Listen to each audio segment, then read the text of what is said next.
Hari ni kita nak pergi mana? China. Juga bukan I. Tapi dia tak pergi. Aku seorang je pergi. So ni first job dekat overseas. Wow. Excited killer.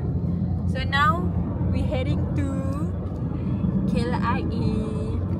Makan sebelum Balik ke rumah. dia nak balik rumah. Maybe nak pergi China. Guys, harga dia RM49.50. Makan nasi lemak. Nasi lemak tuna sandwich kan. Tuna sandwich teh ais RM12.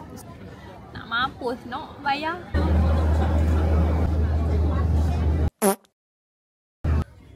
Tengah tunggu flight. Tadi tak tahu tak tiket salah beli, so tak boleh nak masuk. Tak boleh nak masuk, kena naik flight lah. So kena beli tiket baru ya. Aku pergi beli tiket 12 Mei. Sedangkan aku kena balik 12 April. Bodoh kan aku. Sudah duduk seorang kat tepi tikap. So yang aku naik ini China Southern Airline. Memang akan dapat makanan free. Aku tak tahu sama ada dia add on ke tak yang beli tiket tu. And then this one roti dia agak keras you know. Tak apalah, tapi aku tengah lapar. Lepas tu aku makan lah dia punya fruit tu, sedap komel. Lepas tu pula dia punya nasi tu boleh tahan macam makanan Melayu. Bagus-bagus. Ada selera lah. And then after 4 jam sudah sampai. Ini untuk first time korang kena buat ni dekat sana. Okay? And then korang kena isi yang sepatutnya kena isi semua.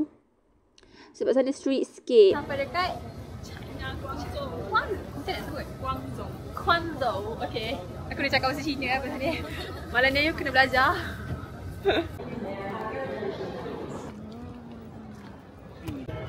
So ni dia punya Grab dekat sana. Perempuan tau angkat semua barang berat. And then dia pakai blazer. Sangat wow. And then dalam kereta dia sangat senyap bunyi enjin. Sebab diorang pakai kereta elektronik kan. So yang ni dia punya tool. Smart. Siap ada lampu flash gitu. And then ni nak pergi ke hotel. Dah sampai ke hotel kita. Hotel ni 4 star tau. Bukan kaleng. Yay.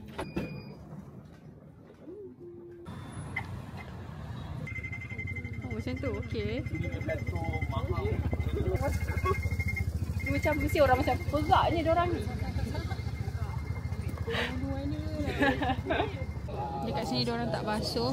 Nanti dah settle, diorang hantar balik kilang. Style.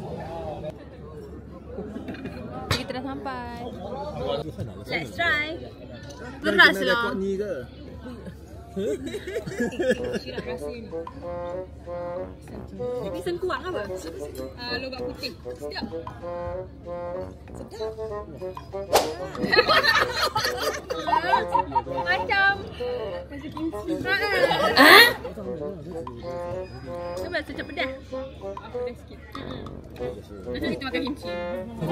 Ini kambing.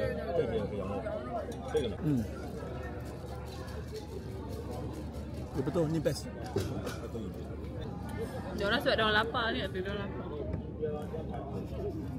Kita try sotong pula guys.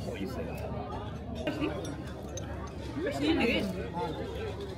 Ada settingnya lagi. Ada lagi. Tidak, masing-masing. So kita nak masuk kilang harbour. Now let's pergi kita tengok produk dia.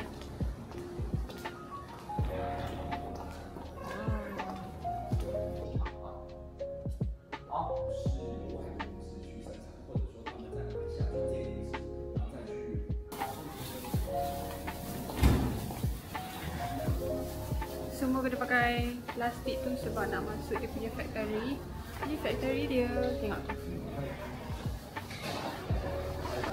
Tengah kerja ke tu?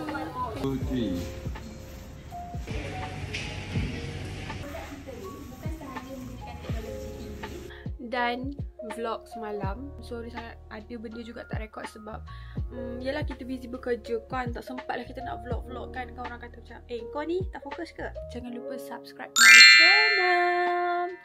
Okay lah guys, bye.